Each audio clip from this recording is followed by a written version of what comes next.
shirt clearly too small for him had stopped, his pudgy legs stretched out mid-stride. A teenage girl with highlights in her hair swept aside her fringe with one hand, the other raised in midair in an attempt to adjust her earphones. A flock of pigeons hung artificially in the air, like some sort of elaborate piece of abstract art dangling from the ceiling of a museum. Yet even as the world froze around me, I continued moving. In that heartbeat when everything else was locked in time, my left foot landed solidly on the ground, and unconsciously, my right foot had moved forwards, about to take another step. Then I stopped.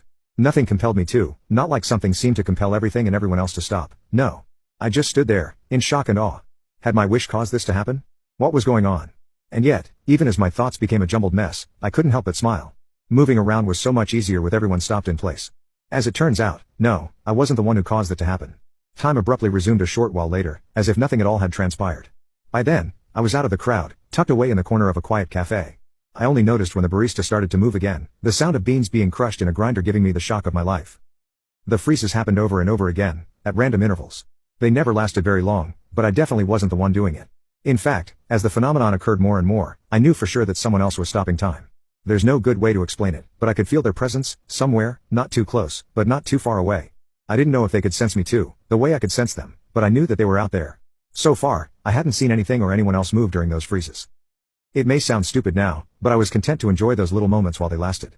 It usually wasn't inconvenient, and it led to some really cool opportunities to prank my friends, or to escape from throngs of people in a busy mall. I knew that my partner in crime was out there, but I had no desire to find them. In hindsight, that was a mistake. My sneakers tapped gently against the pavement as I walked briskly against the street. It was a day much like the one when I had first experienced the peculiar sensation of being the only sentient person in a world of frozen time. Once again, I squeezed through the peak hour human traffic. Once again, my senses were bombarded by a host of things I hated dealing with. And once again, not unlike many of the other times, I quietly wished that my time-stopping partner might decide to freeze time once more, to allow me to slip out from this nightmare. Surprisingly enough, time stopped. It wasn't often that time stopped at a convenient juncture, so I took the opportunity to dash out of the sticky literally situation that I'd found myself enclosed in. And yet, as I took in a gulp of fresh air, something felt wrong. It took me a moment to realize what it was. I was having trouble sensing the time stopper. It wasn't like the first time, when I just wasn't aware of them, no. It was as if they were fading away. Like the dying flame of a candle, about to wink out of existence. Belatedly, I wondered what had happened to me if they vanished while the world was frozen. We always think of the important things just a little too late. I felt that pulse from the time stopper grow weaker and weaker, slowly dissipating like a fine dust floating into the atmosphere. I prayed that time would resume, that everything would go back to normal. And yet, that perfect, fragile silence remained intact. Every single person, object and animal was still frozen. The random passers-by were all stuck in time, locked in place, halfway through their last action before the world had decided to stop.